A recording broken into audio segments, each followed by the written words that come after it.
With the first overall pick in the draft, the Orioles select. Hold on a second. It's here in my pocket somewhere. Order completed by number 8. This is Corey, and this is the Anthem podcast. Good afternoon. This is Rob. Welcome to episode 269 of the Anthem podcast. We're coming to you from the hashtag OTA LA studios high above the 110 freeway in downtown Los Angeles, California. Thank you for joining us. Yes, thank you for listening on your podcatcher of choice. Thank you for rating and subscribing when that's possible, and telling people, because everyone likes telling people things. Of course. And of course, you can find more O The Anthem at O The Anthem on Twitter and Instagram. You're watching right now live at facebook.com/O The Anthem. And of course, you can find all the videos for O The Anthem at youtube.com/O The Anthem, and everything O The Anthem related at otheanthem.com. Yes, indeed. Now, we do have one message for everyone out there today, and that's we're all going to die. And by all, I don't mean you guys in Baltimore. You'll be fine. We out here in California are all going to die. In the Golden State? Maybe just Southern California. That's probably what I'm talking about more. Okay. For any of you who follow me on Instagram, you can, right here, at Robert and Cheek. Right there, at Robert and Cheek. I have been watching very closely. I've been watching very closely this earthquake situation. And by watching, I mean following Earthquake Bot, which is a Twitter bot that is automatic. And every time an earthquake in Southern California is felt or registered, it tweets out, hey, earthquake. And Glen Avon, California, has been having a bunch of mini quakes in the last week. I think if I'm not mistaken, that's like one of the places where they figure out where earthquakes are. Like that's one of their detection areas or something. It's very close. It's out there in San Bernardino somewhere. So like, for those of you who are unfamiliar, I wish I could pull up a map and show you. But let's say this is Southern California, where this is the ocean, and this is Nevada, let's say. Okay. Yeah. So Corey and I are somewhere here. Inside the mountain range that loops the LA basin, and this detection place is like here, somewhere between that mountain range and the Nevada border, out in San Bernardino, out very near San Dimas, which is a real place for those of you who are fans of Bill and Ted's Excellent Adventure. But we're about to have a not so excellent adventure, because it seems as though the earth itself is about ready to open up and take us in. Yeah. But no, it could be nothing. There's a lot of mini quakes all the time. It just so happens that these mini quakes are all happening in one place, and that could be a precursor to an earthquake. It could be pre-shocks, as they say. And no one feels them because they're all like less than 2 on the Richter scale. But well, do you have the early detector app? I do. However, that thing kills your battery. So I have the app on. I don't have it turned on, but I have it on my phone. And I'm wondering if like the shake alert one. Yeah, I'm wondering if it'll just like alert me because it's on my phone, or if I have to have it running at all times. But I'm hoping that it'll alert me without me running the app. Because if you run it in the background, it will kill your battery. Basically, it pulls your GPS. And it's telling you when to expect it. And I'm like, hey, I'm in LA, so just give me a general warning. I think the idea is if there's a major quake anywhere in LA, just let me know. Just let me know where it is. Yeah. I'm in Hollywood during the day. Corey is generally here in downtown, and earthquakes are probably going to start east of here. So if we were both running the app and it was killing both of our batteries, then his would go off about a minute before mine, just saying, hey, quake's coming. And then but I think it alerts you like early, no matter what, like as soon as they detect a big quake. I think it's an expectation of shaking. So it's basically saying, hey, yes, you're going to feel some shaking. And then when the waves continue westward, then it will alert me like, hey, shaking's going to start, get ready. Yeah. It's not like an emergency broadcast system where it's like, LA, be careful. It's like you are in the path of the shaking, because for some earthquakes, if we're far enough west, you wouldn't actually feel it because it's going north-south along the San Andreas Fault. Yeah. But anyway, so this may be the last podcast before California breaks up. Yeah. Also, comes to its own island. I just had the idea. Like, see ya, U.S. Wouldn't it be awesome, but tragic, if the big one happened during the show and we could be live right now recording while the earthquake was happening? I'd be trying to like steady all the cameras and stuff. And like the video Experience just, this with we're us. just like, ah! And the video just goes out. Yeah. And we're just stuck. Yeah, people wonder where we are. But anyway, so the Earth itself is trying to kill us. We moved to a place that is pristinely beautiful most of the time, but except for this year, like that's also we're true. we're exactly 6 months into the year, and I don't think there's been a single LA day since. there's been a few, but they're just like few and far between. Like we had the May gray Yeah, but that I mean, went like, from April to June. It's like the highest I feel like we've gotten all year is like 80 maybe. yeah. And there hasn't been like a real like sunny California day like all year. To be fair, I've been calling my parents and they're like, oh, it went from 99 down to 60 in 3 days. And I'm like, I do not miss Maryland. I do not miss having all the seasons in 1 week. So I'll take 80. Yeah. Because also, above 80, I'm just sweating. It's not really nicer.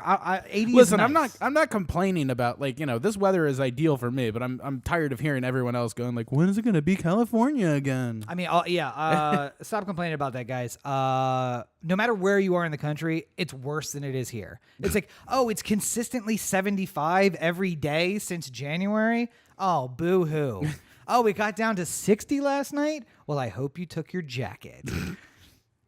Who cares? Yeah. But we then have to also deal with fires and mudslides and earthquakes, and the Earth itself just wants to kill you. Yeah. So, oh well, one of those things. In other news, apparently the football team's trying to kill us, and maybe the baseball team for once is not. Yeah, But I think we should transition and talk a little sports ball.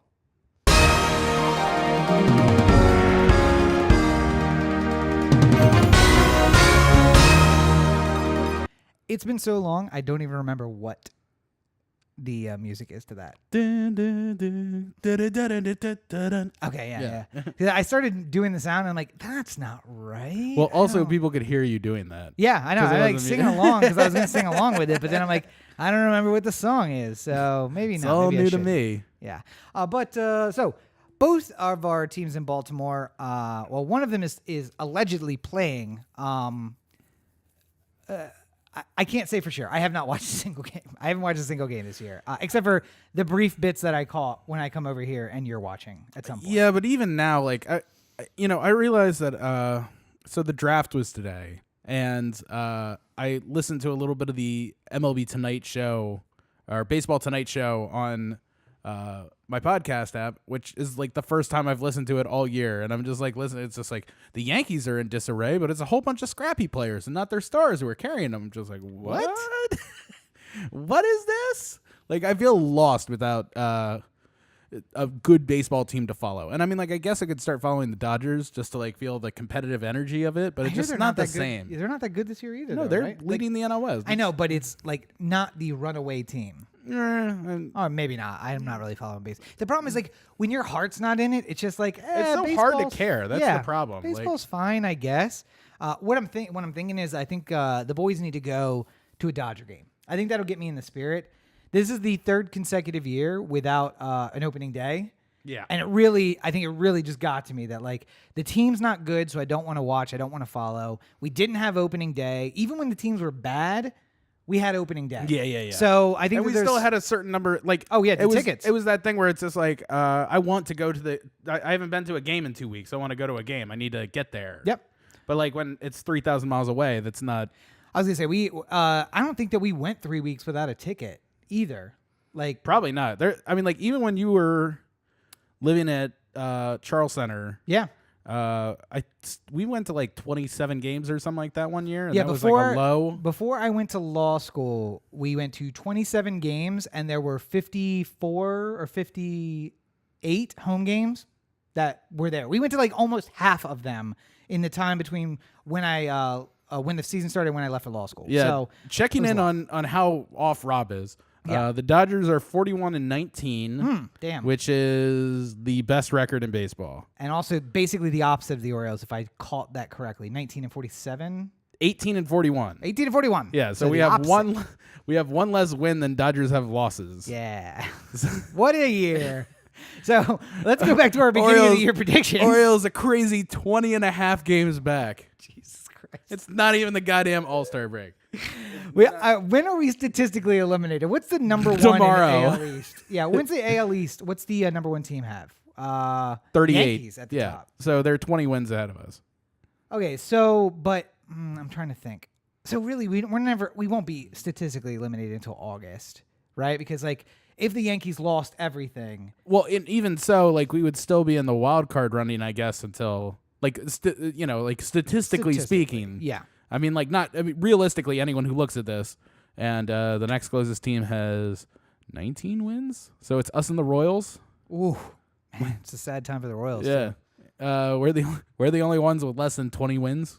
So yeah, for all those but fans we met, the good news, because of the Orioles' futility. we get a good draft pick. We get the number 1 overall draft pick for the second time in team history. I think Ben McDonald was the only other one. Now, of course, that's not based on their current shitty play. That's based on last year's shitty play. Right. Yeah. So let's not get that confused. So if we all right? continue, if the season were to end today, this is usually a playoff thing. Yeah. If the season next were to year. end today, we would have the number 1 pick in next year's draft as well, which is wonderful. Let's build up the farm system a bit. Except for baseball, unlike basketball and sometimes football, our draft picks aren't going to be playing next year. It's going to be go into A, maybe double A, and well, I mean, like, so I was watching the draft live when going back a little bit, Adley Rossman is the catcher we drafted with our number 1 overall pick. And you're saying, I don't know that name. Well, you must not watch college baseball. You must not be familiar with Oregon State University and their powerhouse program. Hold on. Let me find this thing from the Ringer. You can scroll. But to be fair, those of you who have been following our podcast for a while, you may have remember us talking about Baseball Jesus. Well, Baseball Jesus tore his Tommy John surgery, or was it ACL MCL that Wieters had? Tommy John. Yeah, but that was a couple years in. He just never was exactly what we thought he was going to be. Yeah, so here's the thing from the Ringer, which I like that. I like that title. This is part of the brokenness of being an Orioles fan, though. I read this and I get really excited, and then I start thinking, yeah, but he's just gonna fucking flame out, and that's just gonna upset me. Yeah. Top MLB draft prospect Adley Rutschman isn't Buster Posey. He's better. Woo. The Oregon State catcher is a generational talent with a world-beating bat at a defense-first position. Now the Orioles just need to avoid getting cute and take him first overall. So this was written right before the draft, obviously. And they did. They took him first. And did you see this video, by the way? No, wait. All right, so wait. So let's, he's going to join. He joined Barry Bonds and Josh Hamilton in a very unusual stat. Okay. He was walked intentionally with the bases loaded. Oh. Because they were so fearful. So the Cincinnati was leading 5-2. Oh, give up 1 instead of give up 4. Yeah. Yep. And he had already had a double and a single and was intentionally walked earlier in the game. This was the 7th inning. And they decided to intentionally walk him and give up the 1 run rather than have him. Play the video. Let's do a little color. I'm going to do a little color here. So we have Aldi. Is it Adley? Adley is coming up to bat. He's wearing his beautiful OSU dark color uniform. I guess it's probably their home uniform, right?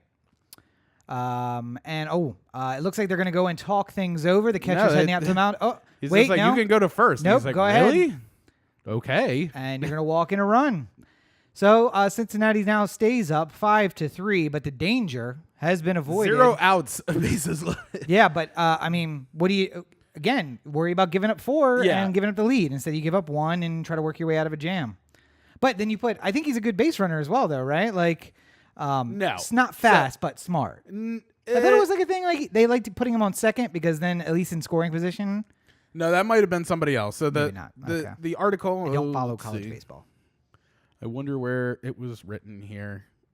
Basically, they explain in this article that he has an incredible eye, like is a great hit tool, a lot of power, and is an incredible defenseman with a great arm behind the plate. Okay. His only inefficiency is that he's a catcher who's 6'2" and can't run. Oh at yeah, all. no. So it wasn't that he's fast; it's that he was a smart base runner, and his proficient skills in a defensive position made him a smarter base runner. Oh, here it is.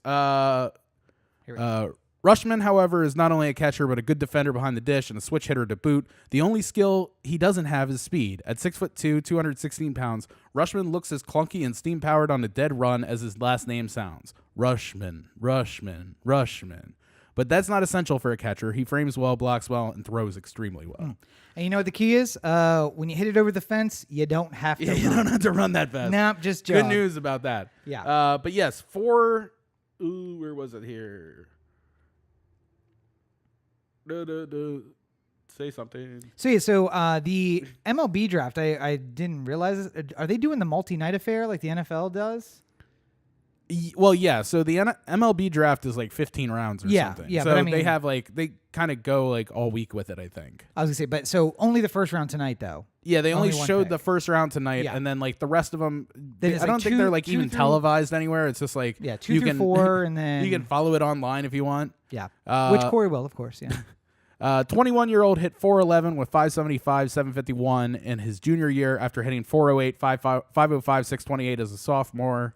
Damn. 17 home runs, 57 RBIs in 50 some games. And he's so I mean, like if you think about that in terms of like, I mean, he's a catcher, so he won't play every single game. Right, But yeah. take those 50 Although, games, a multiply college- it by 3. You're looking at like 45-ish home runs, 40 to 45 home runs a season. Maybe if you put it into a college catcher might play every game.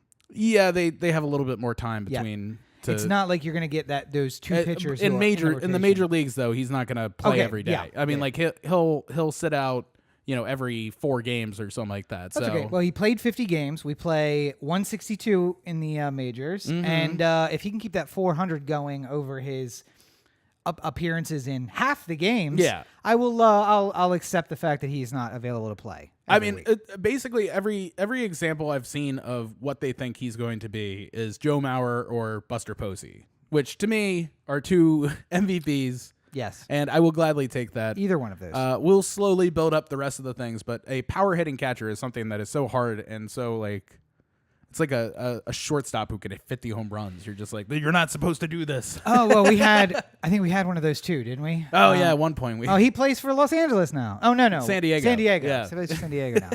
Which, by the way, that would probably get me into the game too. Let's go see Manny play in San Diego. Just Yeah. go, and maybe I'll get into baseball again. But Well, the Orioles are going to play in San Diego here soon. coming so, up, right? Yeah. June.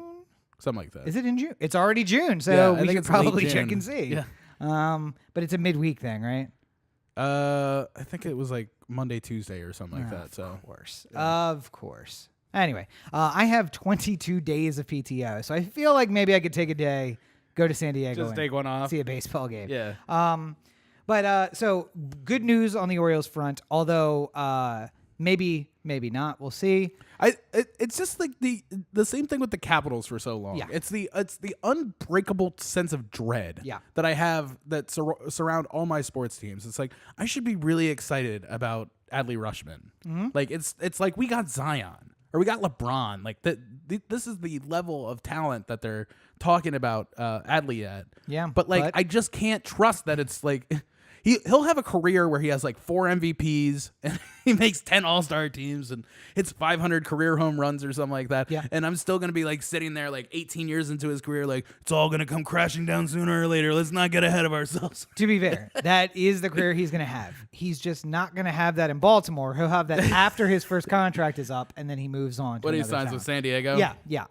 When somebody pays an New enormous powerhouse, amount of San money. Diego. I mean, it's just the thing of like, will they build the team around him to compete? Manny never got that. I mean, I guess he got it that one season. See, I wonder if 2014, but the Orioles were if they had like won a World Series at some point along the line and maybe they had like built onto the team that they already had. Yeah. And they were competitive now, would they have made some sort of serious offer to Manny? I mean, or does he stay? I just think to do that? the thought process of everyone at the front was just like, it's not like we're opposed to giving money to a superstar. Yeah. It's just that this is why are we going to give him money now and then he's going to be on a bad team for 3 of the 7 years we sign him to. Yeah. And we're just throwing $70 million away. Meanwhile, if he goes San Diego, has a couple of mediocre seasons, maybe we can get him back. San Maybe Diego trade for him. Yeah. San Diego pays some of that bill, and we get him back for a song and give him a team he can compete on. Yeah. Maybe. It doesn't look like that way. The little bit that I've seen about him this season, very angry young man, but also hitting the baseball very well. Yes. So that plan would have backfired. However, the other team in Baltimore. The Orioles have a guy who can throw out many people from 120 feet away, whatever the third side of a 90-90 triangle is with a 90. All right, we have to solve for C. So it's A squared plus B squared equals C squared. Well, it's 60 feet 6 inches to the mound, which is halfway there. So Is it's it? 121 feet. See, I thought that, but then I was thinking like, all right, so 90 times 90, what's 90 squared? That's 9 times 9 is 8. It's 810. 810. And so multiply that, we get 1620 divided by, or square root of 1620 is not 120. It's a little more than that. It's like 140. We should have brought out a calculator. Anyway, nonetheless, we have a catcher who's going to be throwing out a lot of guys from that far away. Unfortunately, the other Baltimore team has a quarterback who can't hit a wide receiver without a defensive back on a 15-in, a 4-step drop, which is very sad. And I know you are Mr. Positivity over there, and you're saying, oh, just wait. The guy who's just talking about like how Rushman's going to have a Hall of Fame career, and I'm just like, it's all going to come bad. Don't worry about it. But you were the one who was calling to put in the new quarterback at the end of last season, and I was saying, stick it out with Joe. Come on, stick it out with Joe. Or maybe it was the opposite. I don't think you said that. Remember. Yeah. It might have been the opposite. But I think I said once you pull him, you got to stick with it because it's going to be disheartening. And I was saying there's no loss at this point that's worth it. Just put Joe back in the game during San Diego at least. The first playoff matchup. Yes, conveniently bad memory on my part. But nonetheless, the AFC North was shaping up to have like the battle of the next generation, basically. I mean, we had Baker Mayfield in Cincinnati or in Cleveland. Ben's on his last year of his contract, and they're probably not going to renew in Pittsburgh. So that means somebody's going to come in the draft this year, probably. Mm-hmm.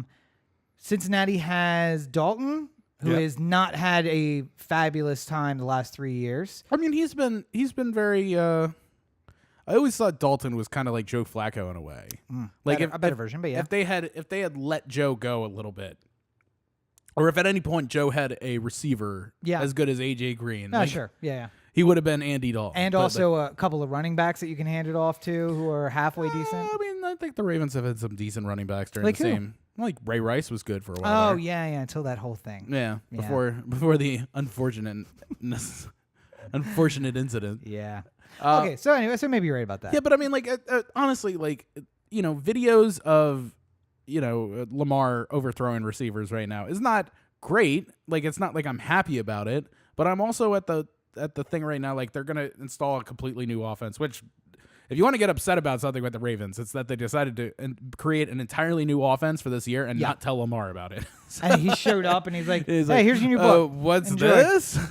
Also, now that you say that, that makes me think maybe that call he thought was a 15 out and the guy did a 15 in and he was like, all right, well, let's go back. What is it I guess called? No, you're right. That was the end. Sorry. Morning Leg comes waddling into the pile and he's just like, I told you Freddie Mercury's a 15 in now. Okay. Like, oh, okay. All right, back to it. Let's go. Yeah. Why are they all named after Freddie Mercury? They're all named after down, fat bottom girls, fat bottom girls. It's all Queen Queen a little songs. entertainment. Speaking of which, speaking of music, Get Zeus Jr. breaking his neck. Like what? Speaking of musical movies, you should check out Corey Baker Filmmaker's latest episode on Rocket Man. Yeah, recorded today. Available at CoreyBakerFilmmaker.com. Yeah, on Anchor, all the podcast apps you choose. Yeah, that's very and of good. course on YouTube as well. Mm-hmm. Right. Yep. So I'm disheartened only because you kind of expect like the future of the franchise to come out and just like, on his first crossing pattern, hit the receiver in the chest so hard that he like knocks the guy off his feet, and you're just like, yeah, that's the guy. That is the guy right there. Also, these things are like not. So I remember way back when the Ravens first drafted Kadre Ishmael, there was some report out of camp where they were doing like safety drills or something like that, where a running back or a wide receiver was going to be running with the ball, and it was just going to be like one safety at the other end who had to like sort of guard the imaginary like 4th and 25 line. Yeah. So he was just basically going to be like hanging out by the first down, and he had to make an open field tackle on the guy running. And Ishmael, who was outrageously fast, runs, does a sprint downfield. Safety comes in to try and meet him, and Ishmael just completely jumped over him. Yeah. Oh yeah. And it was like a week worth of coverage, or like a week worth of people going like, this Kadre Ishmael guy is for real. Yeah. You better watch out. If he's clearing 6-foot safeties on a whim, then there is something special that's going to happen here. Yeah, how'd that work And then out? fast forward to Kadri Ishmael wasn't a very great receiver for the Ravens. I mean, it was fine. He was like a fourth wide receiver though. He wasn't like anything special. Didn't he go like to the Raiders though and do very well? No. Where else did he go? He left for a while and came No, back. I think you're thinking of like Rocket Ishmael. Oh, maybe. Yeah. Perhaps. Yeah. Kadri was just somebody who just happened to have Ishmael as the last name. Yeah. So, Yeah. but he wasn't he wasn't, he went to the Colts, I think, for a little while and had like an all right season. But he was never like he was never the person that everyone like hyped him up to be after he jumped over a safety once. Yeah. And this is the old thing that happens all the time. You'll get some report of some Packers beat reporter who goes like, I don't know, Aaron Rodgers is looking kind of old out there. And then everyone starts freaking out and going like, oh no, it's the end of Aaron Rodgers. And then the season starts and Aaron Rodgers is just as good as he ever was. Yeah. Like, what do you want me to try in preseason? It's my 19th season, guys. Come on. Don't fucking read into the things that happen right now. Now, I mean, if we show up to like a Ravens, draft party or something like, like or a Ravens like preseason party or something like that, and we see Lamar Jackson, he's like ballooned up to 380 pounds, then perhaps we have some worries. But Yeah.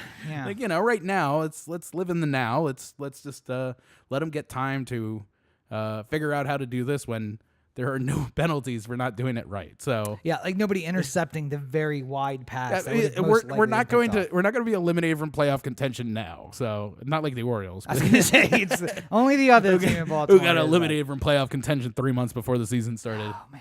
Oh. Anyway, do you have anything more on sports? No, that's All right, it let's for me. close that on up then.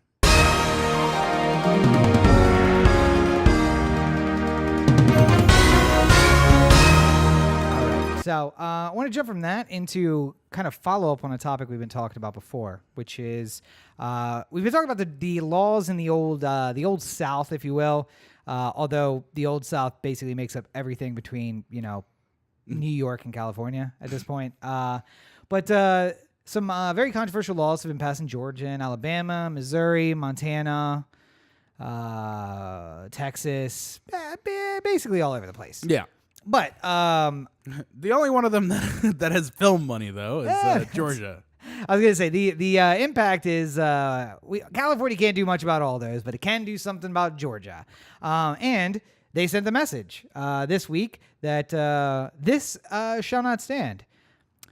And of course, they spoke with one voice. And when I say they spoke with one voice, I meant they were all cowards until someone spoke up, and then they all said, "Oh yeah, us too, yes, also that." Well, it's funny because like immediately after news of the bill had sort of broken, there were a lot of I don't want to say smaller figures because I mean like they're individuals. Yeah. They were speaking more of like we have been shooting in Georgia. We're not going to do it anymore if this continues. Like I Jason think, Bateman was one of those, I think. yeah, and who's the other? Oh God, why am I blanking on his name? What show? The League.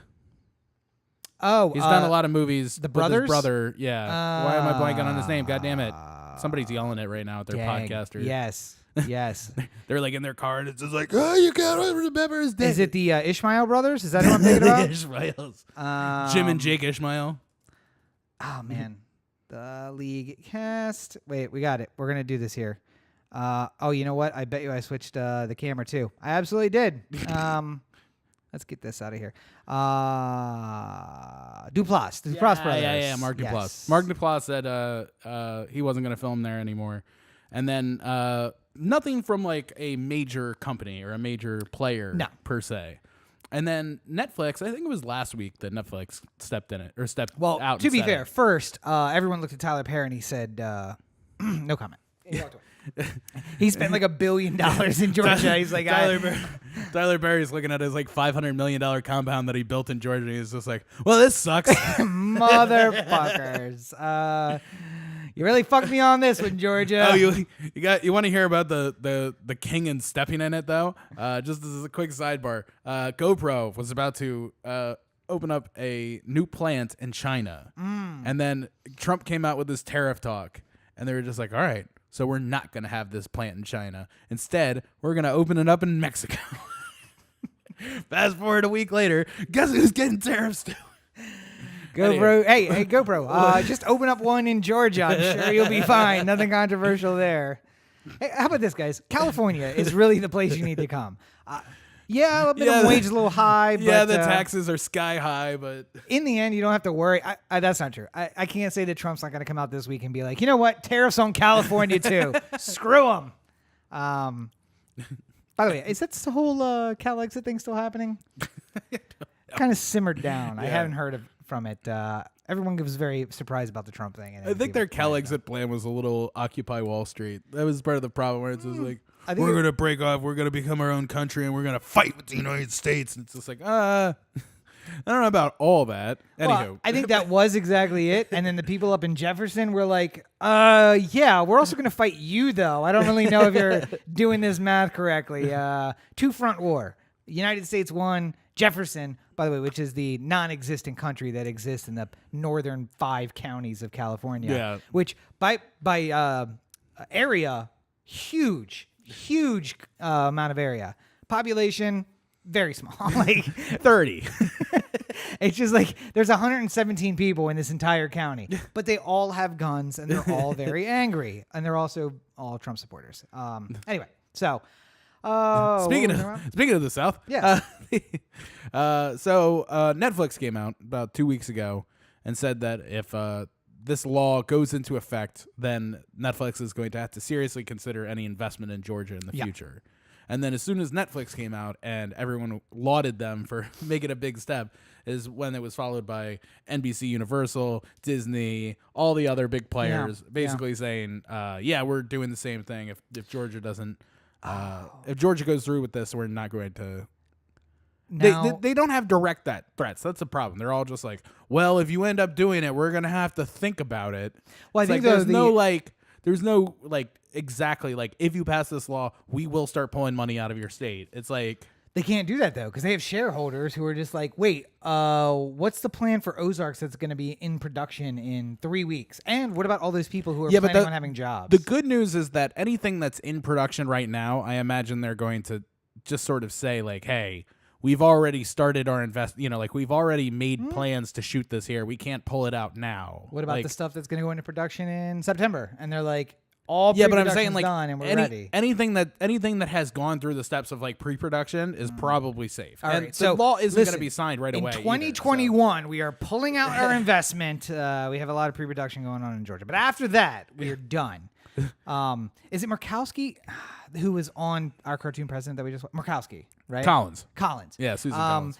All of the TV studios are basically playing the Suzanne Collins of it all, where they're just like, listen, I just need a little bit of time. I'm telling you yes, but consider it a soft yes, and I might say no, depending on a lot of factors and the money and everything. So, but I think, though, at least the message was sent because the House, the lower house of the Georgia legislature is apparently now planning a session where they're going to go in and discuss.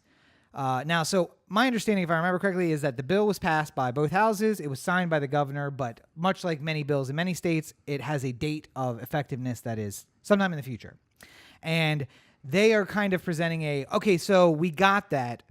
Point has been made, but also much money. So let's talk about what's the half measure that Hollywood will accept, but we still get our point across. Because remember, we already won. We already won on the whole thing. Yeah, we got this bill out. So. We got it done. But before we lose all the investment, let's figure out where we can wind this up so that Hollywood doesn't pull their money out.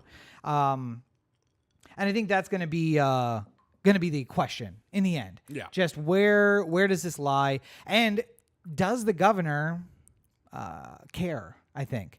Does the governor say, yeah, I'll sign this follow-up bill, which is an amendment to the first bill, because we're going to lose money? Because I don't know who the governor of Georgia is. Brian Kemp.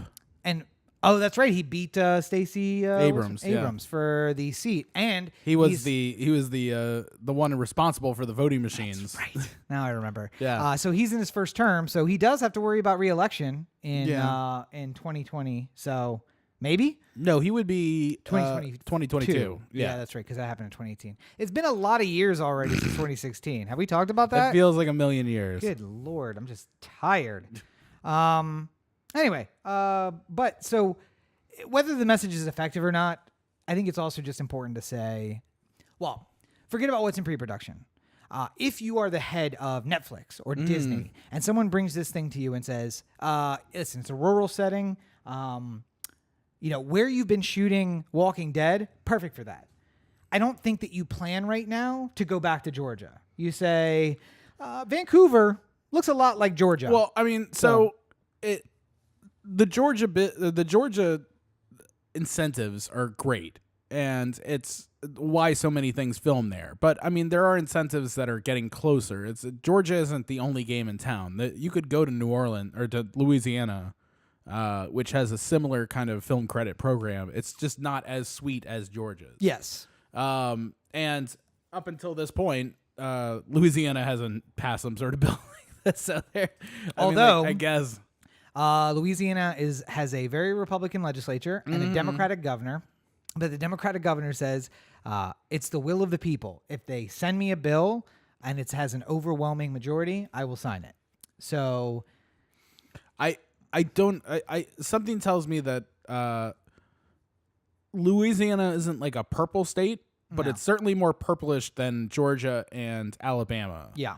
And something tells me that there's some moderate voices in play. I don't know the construction of the House or Senate in Louisiana either. Yeah. But something tells me, just based off of how the state usually votes politically, that there is a little bit more like, why don't we wait this one out and see what happens first? Kind of like... Again, but if you are the legislature in Maryland or Tennessee or somewhere else, how is it that you're not jumping on this and being like, we have a chance right now?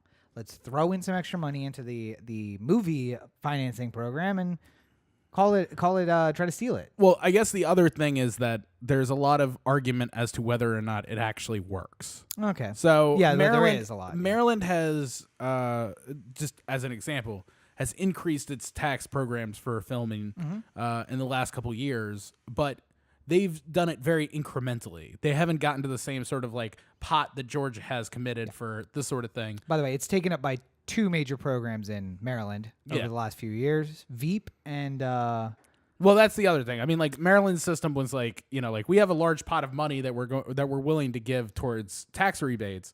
Whoever comes to us first, and HBO's just sort of like sitting there going like, hey, Veep here. And also and House Netflix, of Cards. Yeah. House of Cards, was the other one. Now, House of Cards is done, so maybe some of that money is available. And but, Veep is done too. So. Oh, that's right. Veep is done too. Maybe it's time for Maryland filmmakers to make a move.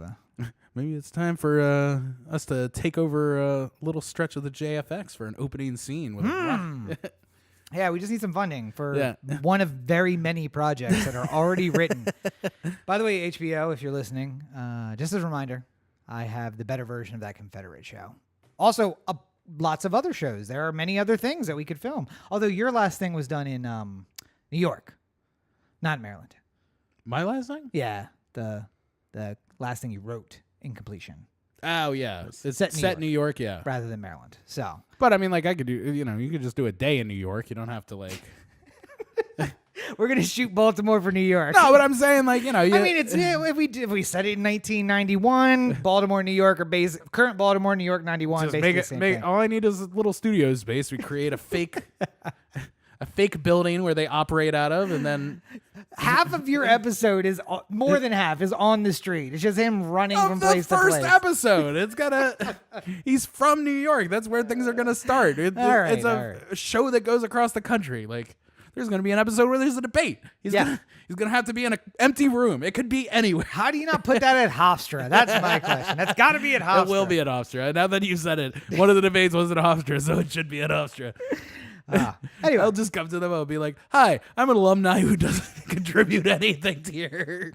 I'd really like to contribute something. And by that, I mean, I'd like to put the campus on film. I would like to contribute something. And by that, I mean, I would like you to give me a sweetheart deal on filming here. Yay! I'm an alumni. You never did anything for me. Now, can you please do something for me? If you fail out, are you still an alumni? Whatever. I'm an alumni. Hey, I'm an alumni. It's fine. Nearly twice over alumni. I've given them many hundreds of thousands of dollars. I think you owe me the gym for a week. Yeah. Jeez. We'll come in the summer, all right? It's not like you got anything going on there.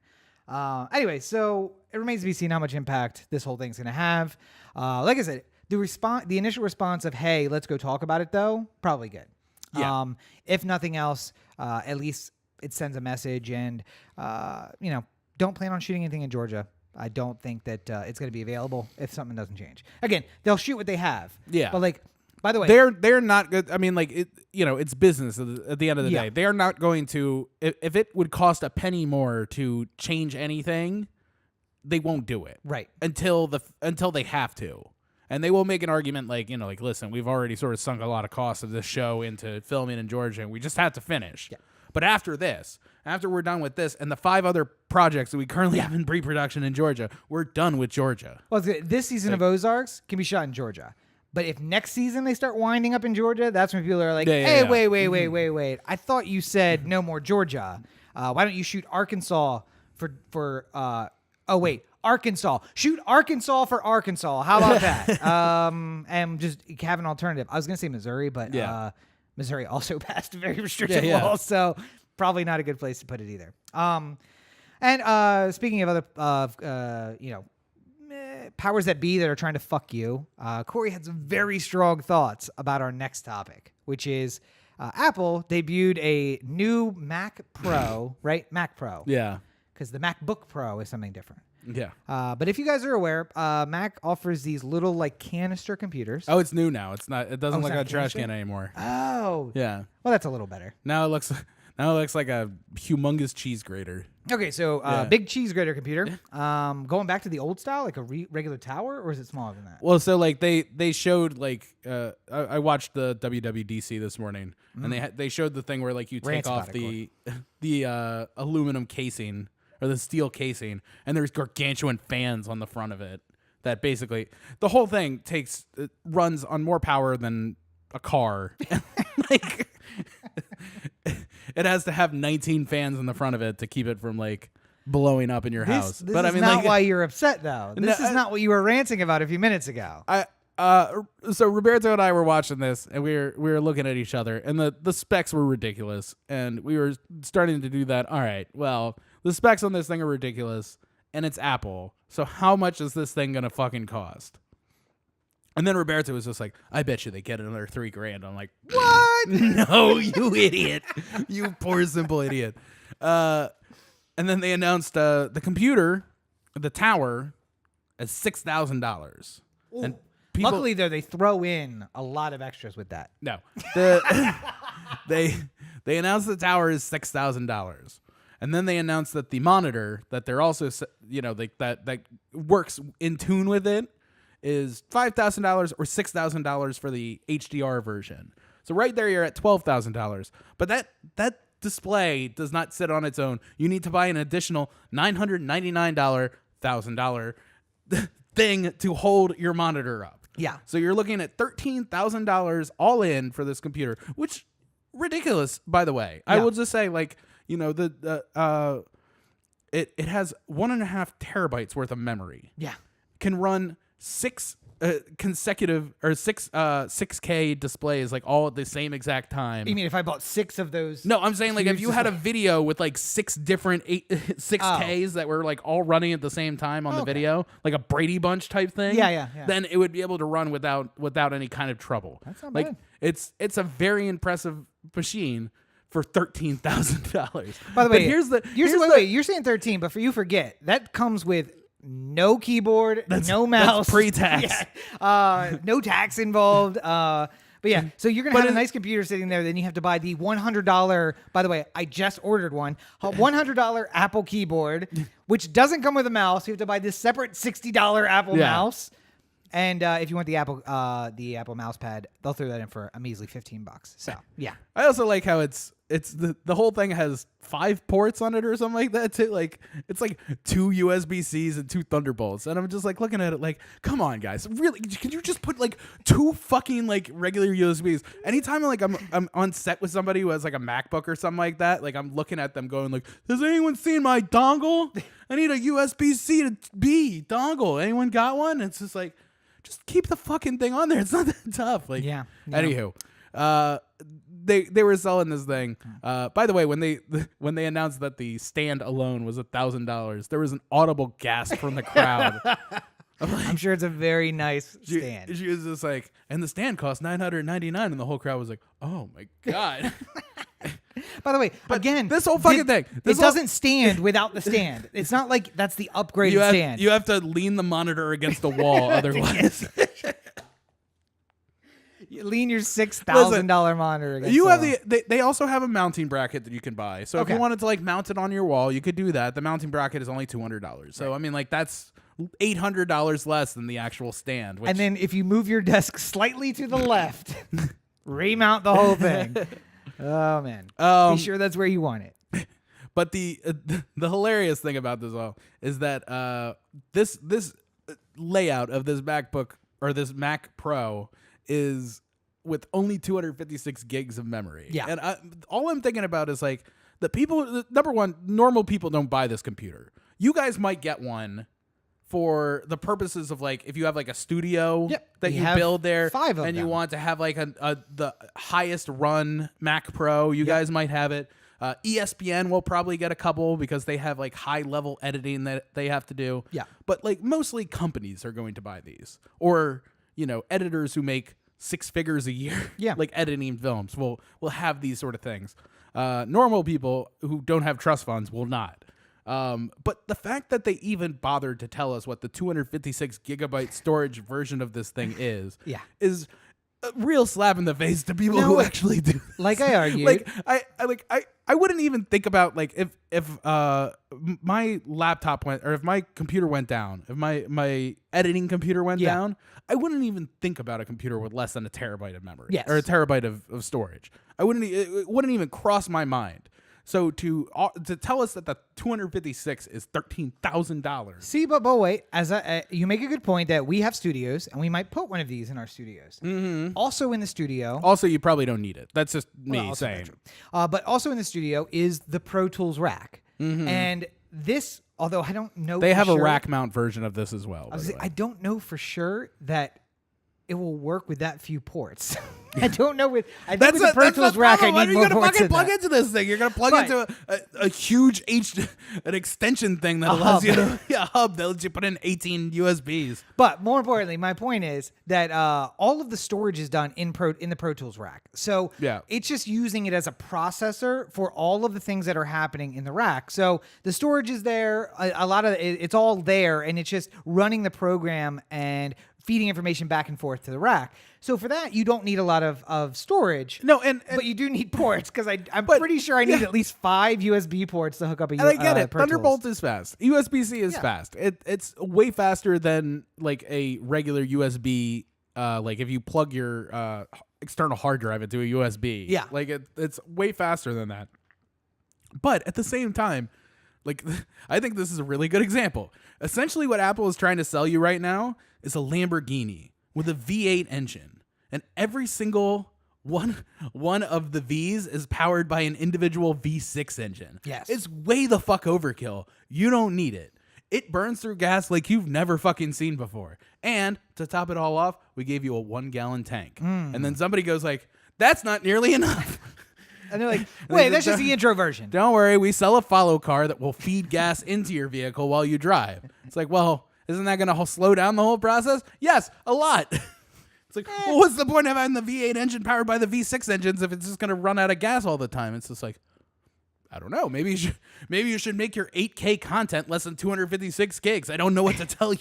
Well, if you would like more storage, simply purchase the upgraded version. Now, your price is going to go up significantly at that price point. You want 10 terabytes? We're looking at $25K. Just entry. But it's a Mac. That's the problem. At the end of this all, like they'll have like ESPN's looking to buy a new editing computer, and they'll have a representative from Windows and a representative from Apple, and the Windows guy will just be like, "Listen, this computer right here, which we base at $5,000, pretty much has everything you need.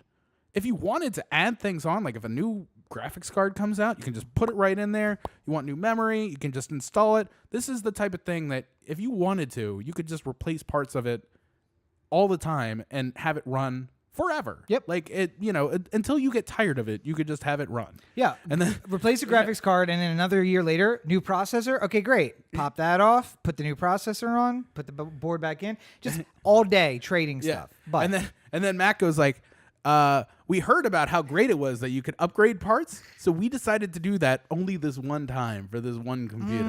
Yeah. The big difference between ours and theirs, ours is the Apple on the side. How else are your employees going to know they're important if it doesn't have an Apple on the side? I'm sold. I think, yeah. Listen, Bill, I think we got to make the investment. Keep in mind, it's $30,000 with the Apple, and it's $3,000 to the PC. Yeah, but that PC doesn't have an Apple on the side. I don't know if you noticed that. I'll put a sticker on it. I will put a goddamn Apple. But keep in mind that this company loves its users so much that the rumor going around coming out of Cupertino is that they are no longer going to offer the R version of their phones in the future because they feel as though it is reducing the brand. Yeah. Now, this juxtaposed to Google, which released the Pixel 3 and then said, oh, that was a little bit of overkill. People don't really need it. Let's give them the Pixel 3a. 4 and 4a. What? No, the 3A. 3A, yeah. And what they're saying now is that we have found that people get the 3A and then say, this is fantastic. You know what? The only thing I don't like, the processor's a little slow. Well, guess what? Yeah. The 3 has everything you want. So we give you an intro to the flagship, and then maybe, by the way, if you go back to Google with your Pixel 3A within like 3 or 4 months, you get like 80% value on your trade-in. And it's like, okay, so I have to spend a little extra to try the 3A for a while, but it's perfect except for the processor speed. Great, we got a Snapdragon 812 on this one. This is everything you want. And the 4, now they're saying the 4 will be a 4, followed by a few weeks later a 4A, because that's the new plan for them. Get you in, you like the phone, but you're missing something? Great. Here's the full flagship. And Apple's doing the opposite, where they're like, listen, we gave you the R. The R wasn't for America. The R was for all those other places. I brag on Apple a lot. I would like to say one thing that they announced today that I really enjoyed, and I wish that iTunes is breaking up. Well, no, that I wish Google would do, because I think it's wonderful. So when you sign up for a new app and it wants you to create a profile, and it says like sign in with Facebook or sign in with Google or like create an account or something like that. Apple is going to have a new one where you can sign in with Apple. Mm-hmm. But the benefit of this is that they also have a thing where they will create an anonymized email address for you if you want to hide it from the thing. So say you want to get a bird and you create a bird account and you do it with the Apple thing and you create an anonymous email. Okay. They won't have your actual email for like them to spam you with. Oh, okay. And then if you decide that you're tired of hearing from them, you can just block that email from forwarding things to you. I was going to say, because I do like my receipts, so I do need my receipts, but I mean, like, all the emails will forward to you, but, you know, Bird wouldn't have your actual real email. They would just have, like, a, you know, user7953 at server.apple.com or whatever. I think that's useful for stuff that you want to try and you may not stick around to, because my inbox is full of, like, hey, I tried this app and then stopped using it. There was one like Touch of Modern. I would see their ads all the time and I would just be like, that looks cool and I'd be interested in learning more, but I don't want to sign up for an account to see. And then I did. Like one day I was just like, fuck it, I'll look around, I'll sign up an account and look. And then I did, and then I was looking around and everything cost $30,000. I'm like, yeah, so but they send you coupons now that you've signed up. 5% off. Come on, man. That's real. That's real money on a $3,000 Shea Lounger. When you start getting coupons that are like $300 off, I'm like, there is nothing there I can afford. I am not buying anything if it's $300 off on your coupon. I'm sorry, but nonetheless.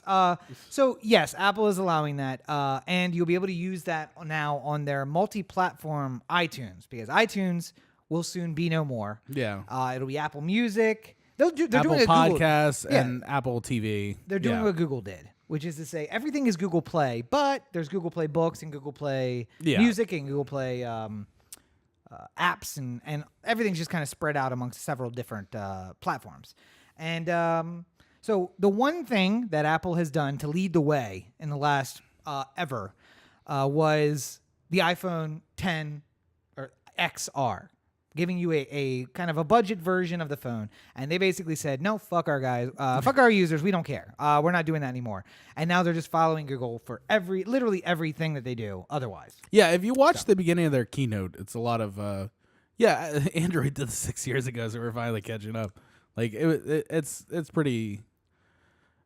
But it doesn't have the Apple on it. I don't Corey. get it. My Sometimes phone does not have the Apple on the back. Like today they announced with the Apple Watch that you could finally you don't have to have a phone like tethered to it. You don't have to have an iPhone tethered to it. You could just get the watch. You can just get the watch and get the apps and run them independently of the phone. Yeah. Which means that everyone who has an iWatch that wants it to operate has an iPhone as well. Yep. And if you had any other phone other than an iPhone, you were shit out of luck. Yeah, basically. literally, Yeah. it would not connect to Yeah. any other phone other than an iPhone. So now maybe that works, but I mean, like, it's like, why would you do that? Like, I get that you want like the whole thing to work as seamlessly as possible, but like, you have to understand that, like, you know, there's somebody with a Windows laptop and an iPad because like, you know, they want to have the laptop for when they got to do work, but they want to have the iPad for when they're sitting on the couch and like just cruising the internet or like watching a video or something, you know, like They want a laptop that doesn't cost $3,000. This laptop that we are sending the podcast out on cost me $400. yeah.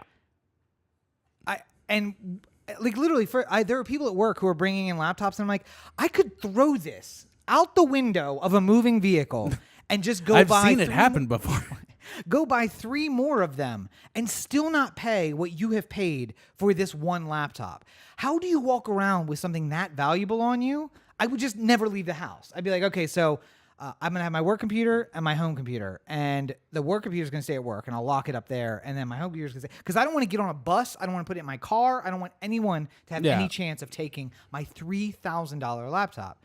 This one, I'm like, oh, fuck it. Everything's backed up to the cloud. Yeah. If somebody takes it, like, I might lose today's data if I haven't connected and updated. Yeah, but yeah. otherwise, everything's Google's got. And like you say that, like the whole like iWatch thing. And to be fair, the Google OS, Wear OS is the opposite of that. It lets you connect to any phone. Yeah. You can actually connect to an Apple iPhone. Yeah. It doesn't matter.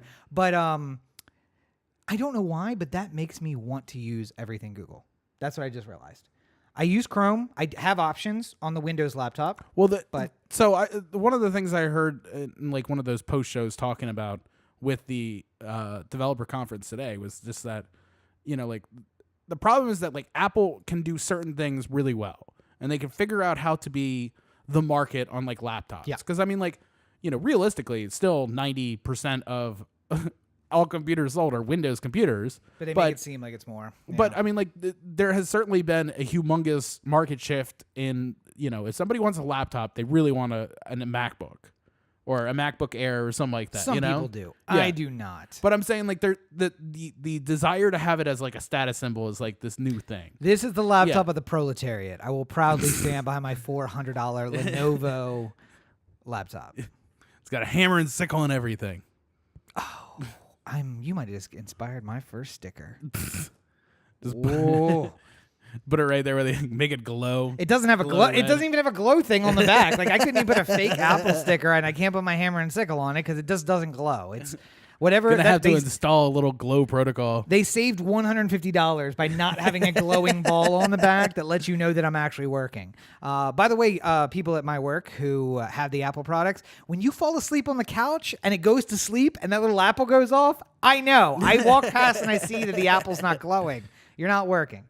Anyway, so I don't want to rail on Apple. I am just about to give them $50,000, and that really hurts my soul because everybody at work wants the status symbol of the Apple product. So good for you. Yeah.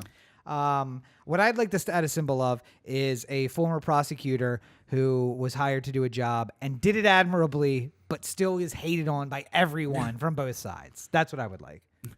Do you think if Robert Mueller, prior to having his little press conference on Wednesday, went to a tattoo shop and got impeach him on each eyelid? Anytime he blinked, people would get the message.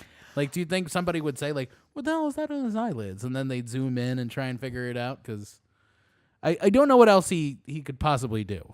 Yeah, what he said was, let me be like unequivocal. It was not my job to levy impeachment. Yeah. My job was to look for crimes. I did. We found some. When it wasn't in my purview, I passed that information on to the right people. But it was not my job to bring articles of impeachment. That is the job of the legislature Yeah. And I'd rather not testify in front of Congress because it would be a lot of per my last email. Only instead of email, I'm talking about the Mueller report. Yes. The thing that we've been writing. The 10,000 page document with addendums that you all received. Have they gotten yeah, they got the unedited version. We still haven't seen the unedited version yet. But I think you made a great example because after the Mueller press conference, everyone looked, eyes then just shifted over to the House Leadership's office and Nancy Pelosi, and we're basically like, so what of it? And she just turned back to the American public and said, I don't know what you want me to do. There's nothing I can possibly do. And I think you came up with the greatest metaphor I have ever heard in regards to Nancy Pelosi running this train. Because we've seen, she's basically deferring and saying, the president is driving the car. What is it that you want me to do? Anything I do may wreck this whole car. But she's driving one of the learner's cars, the ones with the brakes and the steering wheel on both sides. She could just slam on the brakes at any time and just be like, Donald, this stops. Literally, the wheel is turning in front of her, and she's turned around to the kids, us in the back seat, screaming, what do you want me to do? The brake is literally right there. And I mean, I think we had part of our discussion. We had some very good points, both of us, about it doesn't even have to lead to impeachment. He is literally a toddler, and if you start impeachment, all of his attention is going to go to that. Well, so here's the news. If you're in the interest of Donald Trump, maybe possibly going to jail for something that he's done at some point, here's the easy way of doing it: defeat him in 2020, and the second he steps off of Marine One, when it lands in New York or Mar-a-Lago, then they can arrest him for any number of crimes that he committed that they couldn't charge him for because he was president. Yeah. That's the easiest way to get him to jail. So if your idea is let's not cause trouble prior to the 2020 election, because maybe people will think that we need to vote for Donald to defend his honor or something like that. I get that logic. But in the meantime, nothing's stopping you from having all the hearings and figuring out whether or not you're going to do it. You could just call in, Barr doesn't want to come in, hit him with contempt. Which they might next week. We're going to give him 10 days to figure out whether or not he wants to come testify. And in 10 days, we're not going to hold him in contempt. We're going to take a vote on contempt. This is at the end of the day, this is the big difference between Republicans and Democrats. Oh. If this was all flipped around, if it was President Obama and he was acting like Trump was, and it was Paul Ryan in the House speakership and stuff like that, he would the second that what was his fucking name, the AG under Obama there at the end. God damn it. Why can't I remember his name? No idea. Yeah. Anyway, it's been too long, folks. If it was Democratic Bill Barr, who was doing this shit with Paul Ryan, he would have a press conference where he said contempt. I don't negotiate with terrorists. Contempt today. In fact, he would have called him to testify next Thursday. He would have said, I don't think I'm coming in next Thursday. And then Paul Ryan, with no power to do so, would have said, you're in contempt, sir. He's like, first of all, I did not appear yet. You haven't actually called me, and you don't have the power to do that. You have to take a vote. Contempt. Yeah. Contempt. Trust me, that vote's coming. It's coming for you. Just, again, one of the things I talked about in the pre-show meeting, Benghazi went on for 3 years. Yeah. And if you don't think that the root of that was, we need to get Clinton in something so that we can get her to roll on Obama and have him be the one who said, let's not intervene, and impeachment. That's it. You know what the number one thing that people were talking about with Hillary Clinton was during the entire 2016 election? But her emails. Yeah. That was the whole, can we trust her with national security because of her emails, with how badly she handled the Benghazi thing? I mean, I get it. Benghazi wasn't a great moment for anybody. No, but it was it also wasn't the smoking gun of Hillary Clinton's whole political unraveling either. And also, it just worked really well because it made it seem like there was a lot of smoke going on for something that, whether or not she had any impact on it or not is kind of half of this administration has now been accused of keeping government emails on a private server. At some point you have to be okay, so I get 2016, you were butter emails. what about all of these emails? Yeah. What about all of these? How is none of this going to rise to the level that we need to have at least a discussion about it? The problem is that the conversation, the goalposts of these conversations change, where it's just like, well, you can't trust Hillary Clinton because she had a private email server, and it's just like, well, so does Ivanka Trump. Yeah. And it's just like, yeah, well, she has to because the liberal media and the deep state are coming to get her, and if it was government, then they'd be able to just make that public anytime they want, and Nancy Pelosi could just say make all her emails public. It's like, well, she can't really do that with it. No, you say she can, but she would. Yeah. She would if she could. Meanwhile, flashed over to Nancy Pelosi, who's sitting in a corner like, please don't hurt me. Screaming at nobody, by the way. Just empty office. I just want to get out of this with my can't lose house seat for life. And so, I mean, you say all we have to do is beat Trump in 2020. I saw an interesting fact, and I want to run this past you. I don't know if you saw this story. I mean, personally speaking, for me, if I was a congressman, I would be in for impeaching him because I think that it's important that you send a message that if you are a president who is so incompetent and so terrible and doing so many things that are wrong for the country, and you have committed some sort of crime, like, I don't know, obstruction of justice half a dozen times or so. A lot of times. Then perhaps we should, I mean, like, it's just like, yeah, let's not try OJ because everyone likes him in the Naked Gun movies. Like, no, that's not how this works. He committed a crime. Or at least we think he committed a crime. We're going to have to charge him for it, and that'll be up to the jury to decide. But at least he made some sort of effort. So everyone's saying let's just wait till Trump's out. And yes, we should vote Trump out. And someone asked me this week, and I did a little research, and I found a very interesting story. What do you think the odds of Trump winning in 2020 are right now? Beating any candidate of the field, the best of the candidates, if you will. I mean, it's still a coin toss, I would say. They are 50-50. putting it at 50-50. Yeah. And the reason is because 45% of the population controls the Electoral College. Yeah. Now, let's say that he gets in another 4 years, which is more than likely. Or it's at least a coin toss, let's say. Especially because there's no strong Democrat. There's no Obama to come against him. It's not, there's no Bush to a Gore here. There's no strong candidate. Then if he wins in 2020, by 2024, 60% of the electoral votes will be controlled by 45% of the population. By 2030, 70% of the electoral votes will be controlled by 35% of the population. Because again, the Electoral College is mainly based around the states, not around population. Yeah. So the Senate, you can use like, the for Senate as an instance, example. Rhode Island has 3 votes. Yes. And so does Montana. Yes. And a lot of these, I mean, Rhode Island's not a great, that's a liberal bastion. But I'm saying, like, most of the states are Republican, but also most of those states are small. Yes. But because small states give 3 votes regardless, like, that still, like, adds up to real numbers. And because the big states are actually leaching some votes to smaller states. So a state like California, people decide that taxes are too high, it's too liberal, and they leave and go to a neighboring state, but not in big enough numbers to sway the very, very strong Republican hold on the state.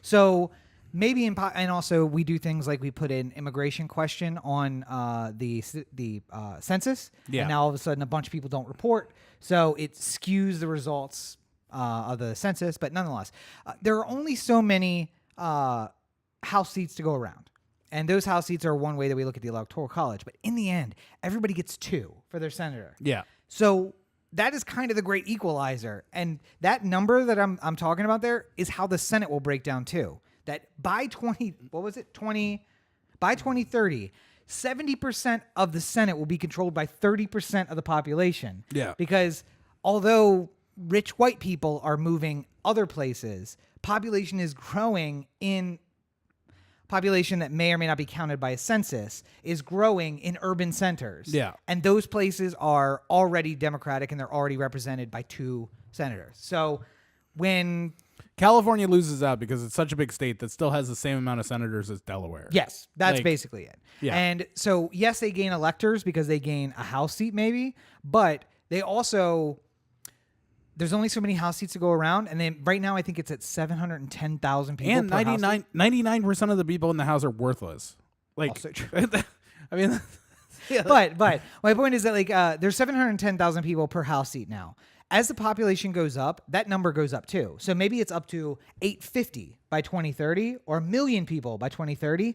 That doesn't change the fact that Wyoming still gets one, and they only have 200,000 people in the state. Yeah. Because you have to have at least one, which means that other states split those votes. It just the power starts residing in less and less hands.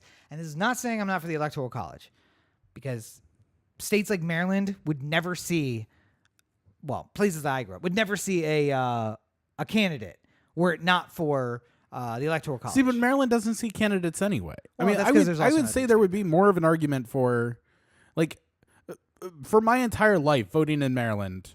Well, I never had any moment where it mattered. Well, there is an actual Nazi on the ballot, so this time you'd be able to have somebody to vote for. I mean, like, it's just one of those things, like, I've never...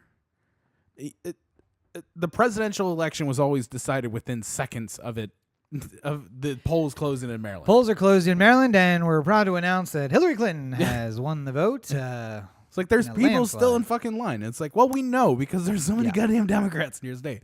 Like,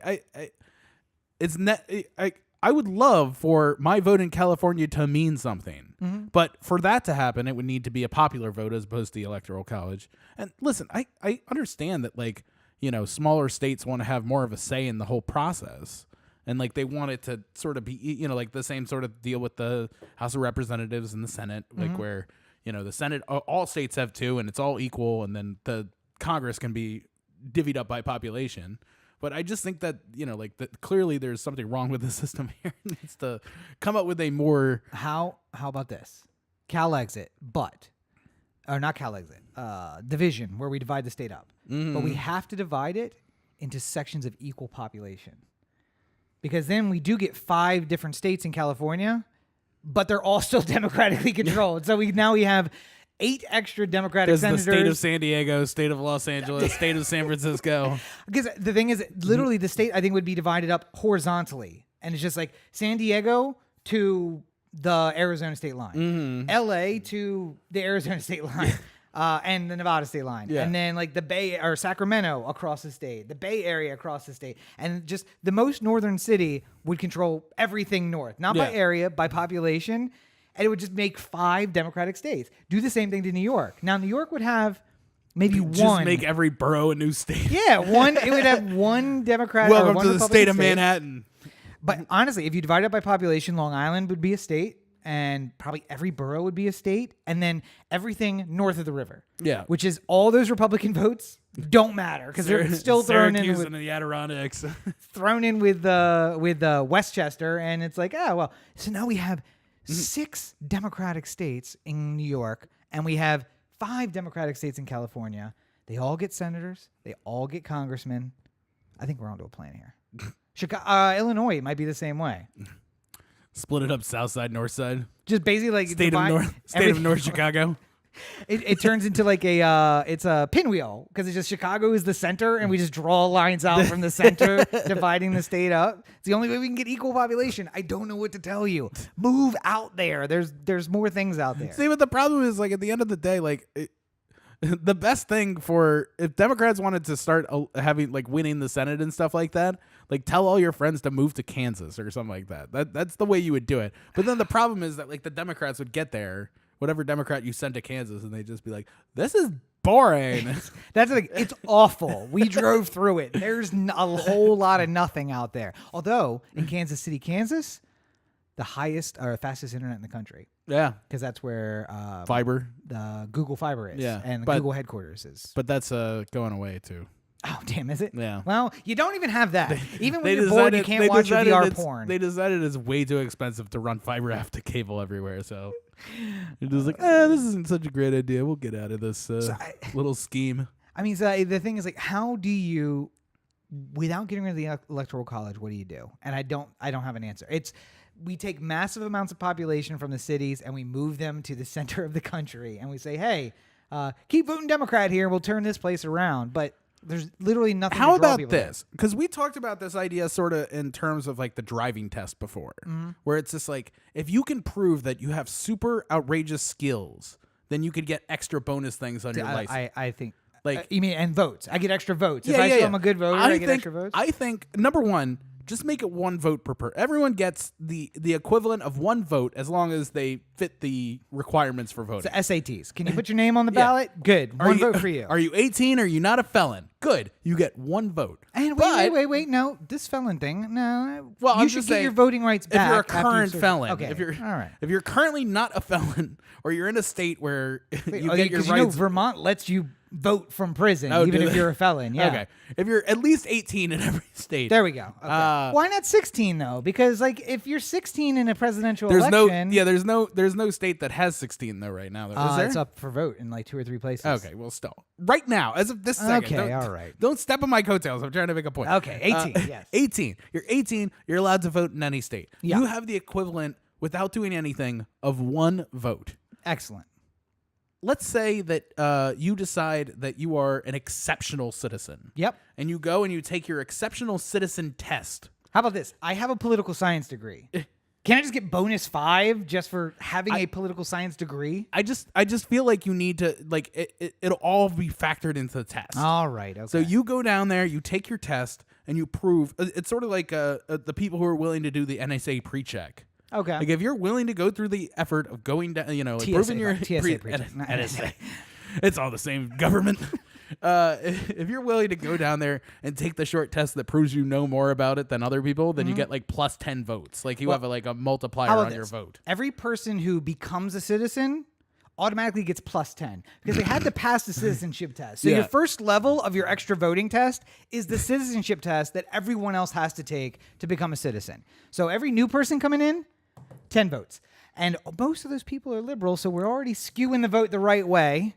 And How about this? If you make the decision, instead of going down to take the test, you make the decision at 16 to knock up your just as stupid as you girlfriend, you lose that one vote. That's what I'm saying. also, like how if somebody calls anonymously and says that like I think that the child in that house is not being fed. Sure, And yeah. they send like child welfare out to check on the child. Yeah. There should be like a voting welfare thing that happens too. It's just like you get a knock on the door and it's just like, yeah, what do you want? It's just like Not off to a good start, Jethro. I got a report here that you said on Twitter. Nancy Pelosi ain't good for nothing except for getting drunk and acting stupid on national television. Do you have a reason to say she was drunk and on national I television? saw a video. I saw a video of somebody cutting all the times where she was stuttering. Sir, I'm sorry. I'm just going to have to temporarily eliminate your I'm vote. going to take your vote. I'm going to sorry. eliminate your vote. But this can go the other way too. I don't want people to think that I'm just picking on like dumb Republicans too, because I feel like if you do like sir, I read on Twitter that you said that Nancy Pelosi is the most brilliant political mind of all time. It's just like nobody is smarter than her. Your vote's denied. I'm sorry. No, can't You're have losing that. out on the Can't vote this have that. year. When you say, but not in jest, for serious, that Donald Trump is a Nazi. Okay, can we justify how you came up with that response? You saw it on Twitter. No, I'm sorry. I'm sorry. I'm going to have to take your vote away. Not that you couldn't make an argument. That's just not the one that you make. Also, I would have accepted he's so dumb he doesn't realize that they're turning him into a Nazi. I'll take that. But. I like how we like the half the time we do this podcast, we're just like, we have to fight for the rights of every single person. And then half the time we do this podcast, we're like, all right, so if we take away the voting rights of like half the people. All like, I'm saying is we'd be I will better fight off. for equal rights for everyone. But stupid people don't necessarily Shouldn't be deserve allowed the to same vote. rights. Listen, we talked about it when we were talking about procreation. You need a license in order to drive a car. First of all, and then you never have to take another license again, and that should also not be part of this process. Unless should. you move to another state and then you have to take their ridiculous driving But- test. We should have a test to have kids. You should not be procreating. Some of you should not be procreating. We should just cut this off. Let's just be honest with each other. Not everybody should be having babies. Not everybody should be spreading that particular gene pool. Some of y'all need a little chlorine. So I am willing to say the tough things and be the chlorine if that's what it takes. That's what I'm saying, is that, yes, I will fight for everyone's right to be respected and to have equal work access and to make a living. But some of you guys shouldn't be making decisions. I had someone bring up Brave New World. Did you ever read Brave New World? No. All right, so there's 5 classes of people. There's the alphas through the epsilons, and everybody takes this drug called Soma, and it basically keeps you nice and docile. And as awesome as that sounds, because the alphas get the most Soma because life is so horrible that they're just like, I just want to dumb myself down so that I don't realize how horrible life is. That really is what we should, maybe not like fully with all the classes, but like we should really just say, listen, this is not based on race. It's not based on anything, but just from what testing we've done, you're dumb and you should not be granted full access to all of the, listen, I want you to be able to walk the streets freely. I want you to be able to say whatever you want to say, mostly. But you can't have kids and you can't vote. I don't want you to be in any way in charge of what the future of America looks like because you're just not responsible enough for that. It's like a fun Handmaid's Tale. Yes. It's a fun and entertaining Handmaid's Tale with less Bible verses. Yeah. Also, every 13-year-old boy, vasectomy. That would so many problems would be solved by vasectomies for 13-year-old boys, and they're mostly, reversible, so it's fine. Instead of high school for teenage boys, listen to me here. Prison. I mean, Just sort them out a little bit while they're in their most violent years, and just let them out once they've cooled down a bit. I forget what Nicolas Cage movie it was, but it was a big prison with metal boots. And whenever people got too rambunctious, they hit the button and the magnets locked, and then you couldn't fight anybody because your feet wouldn't move. Maybe just that with all the 13 to 25-year-old boys. We're coming up with a lot of good solutions here. I think you guys are not respecting our genius on. I'm just saying, benevolent dictator. I know I've said it before. I'll bring out the guillotines at the beginning, the mag boots for 15-year-olds somewhere in the middle, and great question mark equals great society. That's all I'm saying. Things will work themselves out. Real quick before we get out, because we got to get out here. Yeah, we're very long. We have the you saw the breaking news before we went on of oh yes, looking into breaking up some of our tech giants. So I read a story earlier this week, and it's weird because then right before we started, it looked like the Washington Post was breaking the news that Congress is going to hold hearings for the first time in 20 years, maybe, on antitrust. The last time that we really held any hearings. Baseball was the last one? No. So right after baseball was Microsoft. Oh, that's right. Yeah. And then they stopped the hearings because the Justice Department brought the lawsuit, which actually did break up Microsoft, and that was in the early 2000s. But before Microsoft, and they split that into Windows and to like Office, basically, right? Yeah. So the software applications and the software operating system are now separate companies. Still both owned by Microsoft, though. Which but operated differently. Yes, and it kind of gets to the gist of the article that I read. But before that was baseball, and then before that was the gas companies, which were broken up by their own accord to avoid further investigation, and then in the last 20 years came back together. Just like the phone companies were broken up in the 80s and now have come back together. Yeah. So using the example of Microsoft.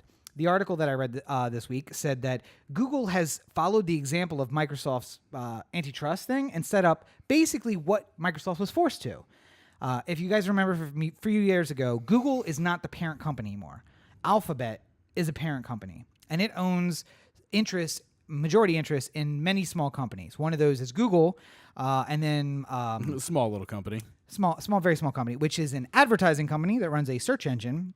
And then there is a suite of products, online products, that is G Suite, that is owned separately. Yeah. And then there is the hardware. Nest was purchased by this company, and I don't know I guess it's still called Home.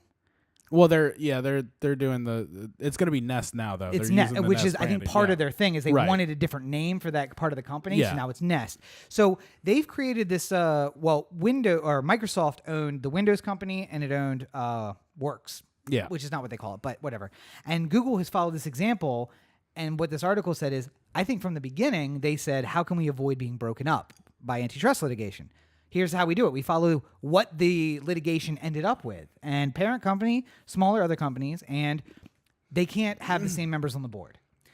Meanwhile, across the way in Silicon Valley, Facebook followed the exact opposite example. They followed the Ma Bell example, which is one person or small group of people has very high majority share in the company and controls everything. And when they buy products, they just merge them into their existing framework. So one of the things this article said, and I may be misquoting, so forgive me, but is that 1 billion people use WhatsApp for messaging. Another 1 billion people use Facebook Messenger for messaging. And then a third billion people use both of these things interchangeably. This is America and Western Europe, I would say. Use both of these things. WhatsApp is used a lot in the developing world, and Facebook Messenger is used, I guess that would probably be America. Western world. Western world. Yeah. But then like Russia and Eastern Europe use WhatsApp and Facebook Messenger. Anyway, something like between 2 and 3 billion people use these two products to communicate. Both are controlled by one company, and both are basically parts of Facebook. So they have set themselves up for this. And I'm sure litigation. they would have looked into Instagram DMs and stuff like that too. They would have gotten. And that was just the communication aspect of it. Then they were looking at the total social media space, and like with Google Plus shutting down and not even being available. When you're talking about English-based social media, it is Twitter and then Facebook. Because Facebook contains Instagram, and there's actually 2 or 3 smaller European brands that are actually part of Facebook, even though they're bidded out as separate. I do wonder though, like Facebook's argument at the end of the day isn't that they stifled competition so much as they were the only one that people wanted to use, right? I mean, like, yeah, but you can't blame Google for having a bad product. Like, if Google Plus was good and people started using it, then Facebook wouldn't be the dominant market share that it is today. Standard Oil was broken up, despite the fact that during the litigation, the government found that oil prices were lower with Standard Oil than they would have been in a competitive market. But they said it's not about whether or not the consumer benefits from it. It's about consumer choice. That's it. So, again, Windows being forcibly installed on all IBM machines doesn't necessarily mean that it was bad, because the competitors to Windows would have made those machines more expensive. And by putting it on everything, it actually made it cheaper for the consumer. But that's not important. It's about choice. But it was the fact that you had to buy that machine with the Microsoft Word preloaded and PowerPoint and everything like that preloaded on the thing, because you were buying Windows and... But their point was, though, that still made it cheaper than the competitors. Yeah. So the consumer was benefiting from that scenario, but the problem was they didn't have a choice. Yeah. That's really what it comes down to. And Facebook controls such a huge market share that it's bordering on not giving people a choice. Whether or not the product is good and whether or not it's cheap and whether or not it benefits people, you can't control too much of the money. Now, I wish Congress would get more involved in, news, newspapers, television stations, media. Media in the United States is now controlled by... Well, no, it's still six companies, because Fox News wasn't included in the Disney merger. Yeah. But it's 5 really big companies and then the skeleton of what remains from a 6th company that controls all of the news that you hear. And they're not looking into that. They're looking into Facebook. But also Facebook may have poisoned our election. So perhaps. I think you draw attention. You find yourself in the middle of consequences from time to time. Oh. But I think that this is just something interesting to think about this coming week. Yeah. We could get into it more as soon as we figure out what are they going to have hearings? Yeah, what what's going to happen? But is the robot going to be pulled out of the shed to go be put in front of Congress again? who are the people who are going to get the government ire, that sort of thing? Yes. But I don't know. It's an interesting thought exercise, I guess, prior to whatever is about to happen. How do you feel about Facebook being broken up, or any of these other companies, Google having to be broken up under monopoly status? And if you feel like you're on the wall, something I watched this week, which I recommend you watch, Corey, I know it's on your list, the Brexit movie with Benedict Cumberbatch. Yeah. That will make you feel some kind of way about this whole situation. So, Well, good. keep that in mind. If you want to feel another certain way, you know where you can go? OTheAnthem.com. Corey at OTheAnthem.com. O The Anthem on Facebook, Twitter, Instagram, and the listener line, 443-219-7595. What's the number again? 443-219-7595. You can find more of me at CoreyBakerFilmmaker.com, Facebook.com/CoreyBakerFilm, at LegendCB5 on Twitter, Instagram, Snapchat. The Rocket Man review is out right now. I thought Taron Egerton was delightful. And you can see that video on YouTube or on any podcatcher. The best way to find it is at anchor.fm/CoreyBakerFilm. And I will be releasing an Aladdin review on Thursday. Mm-hmm. And you might be surprised with what I say in that one. Are you also going to not invite Rob to go see Aladdin? No. Rob did not get an invite to go see. Well, that was it was a very last minute decision to go. I mean, there was invites sent out. Rob did not receive one. Very, very sad. You can find more of me at Robert and Cheek on all your social networks. Make sure you check out robertandcheek.com when you can find links to my political blog, the news website, and the books, which are available on Amazon. Buy Rob's books. And, of course, right now, as we speak, perhaps, the print version of the movement, Tales of Valor and Villainy, is now up. I think you said that you got a notice, right? I got an email saying that the Kindle version was up. I haven't seen the actual paperback version yet. Okay, but soon after hearing this, I know that it has been totally approved by Barnes and Noble, so you'll be able to find it there. The not just the Kindle, but the electronic version is now available anywhere you want to find it, including Google Play. But we're waiting on final approval at Amazon Books. But I already now have a release schedule. New book coming out in June. Which, is this month. Got to get on that. June 21st will be the new book. And a even newer book will be out in September. Actually, that's not true. It's a second edition. A newer, older book. Second edition of my favorite book that I've ever written will be out in September. So we already have a release schedule. Stay tuned for more of that. Yeah. Well, I think we've done good here today. We've done something. I don't know if it's good. But as always, you're listening to the O The Anthem podcast, part of the O The Anthem digital network. For Corey, this is Rob. Have a great week, everybody. All right. Now how to commit to memory. Adley Rushman. That way I don't get it wrong. Don't do Adri anymore or something like that. Adley? 80. Yeah.